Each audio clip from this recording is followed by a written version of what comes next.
मेरे इस वीडियो में काफ़ी कमेंट्स आए जिसमें प्रोटीन रिस्ट्रिक्शन टर्म को लेकर लोगों में बहुत ज़्यादा कन्फ्यूज़न था।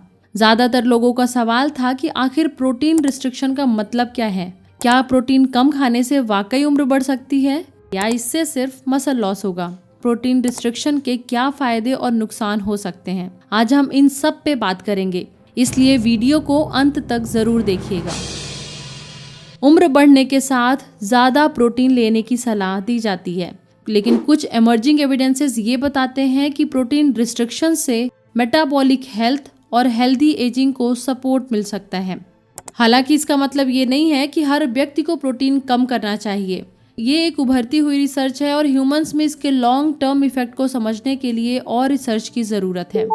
प्रोटीन रिस्ट्रिक्शन आजकल लॉन्जिविटी और मेटाबॉलिक हेल्थ रिसर्च में एक इम्पॉर्टेंट टॉपिक बन चुका है और साइंटिस्ट ये समझने की कोशिश कर रहे हैं कि प्रोटीन की क्वांटिटी या स्पेसिफिक अमीनो एसिड्स हमारी एजिंग और मेटाबॉलिज्म को कैसे प्रभावित करते हैं।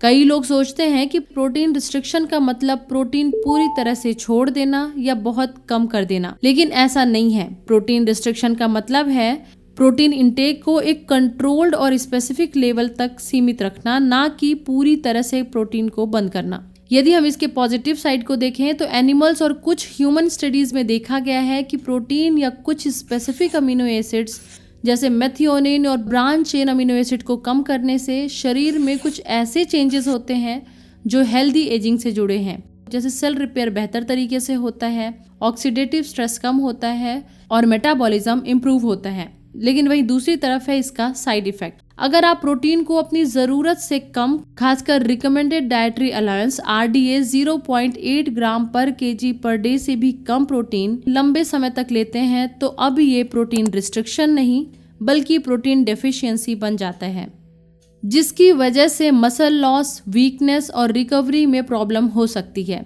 स्पेशली जो लोग फिजिकली एक्टिव हैं, वर्कआउट करते हैं या फिर बुजुर्ग हैं, क्योंकि इनमें उम्र के साथ मसल मास वैसे ही कम हो जाता है।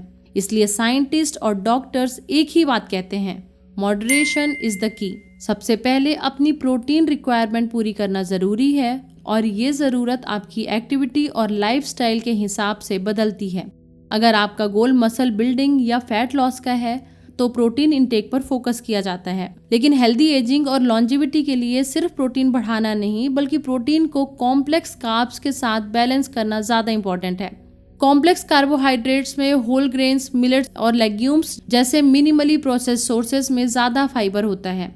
ये फाइबर पूरी तरह डाइजेस्ट नहीं होता बल्कि हमारे गट बैक्टीरिया इसे फर्मेंट करके बेनिफिशियल कंपाउंड जैसे शॉर्ट चेन फैटी एसिड्स बनाते हैं।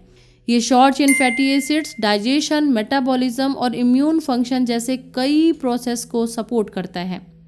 रही बात प्रोटीन रिस्ट्रिक्शन में कितना प्रोटीन लेना चाहिए, तो इसके लिए सबसे पहले अपनी बेसिक रिक्वायरमेंट पूरी करें।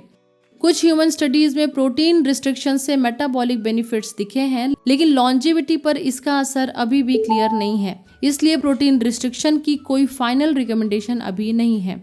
तो अगली बार प्रोटीन रिस्ट्रिक्शन सुनकर कंफ्यूज मत होइए। इसका मतलब प्रोटीन बंद करना या भूखा रहना नहीं बल्कि कंट्रोल मॉडरेशन है। इसलिए प्रोटीन ओवरलोडिंग से बचें, अपनी रिक्वायरमेंट के हिसाब से प्रोटीन ज़रूर लें और साथ ही डाइट में कॉम्प्लेक्स कार्ब्स और फाइबर रिच फूड शामिल करें। ओवरऑल बैलेंस डाइट ही लॉन्ग टर्म हेल्थ के लिए ज़्यादा इम्पॉर्टेंट है। उम्मीद है कन्फ्यूज़न क्लियर हुआ होगा और अगर ये इन्फॉर्मेशन यूज़फुल लगी हो तो गट बैक्टीरिया और गट हेल्थ पर पूरी एक सीरीज़ अवेलेबल है, उसे भी देखें, लिंक डिस्क्रिप्शन में है।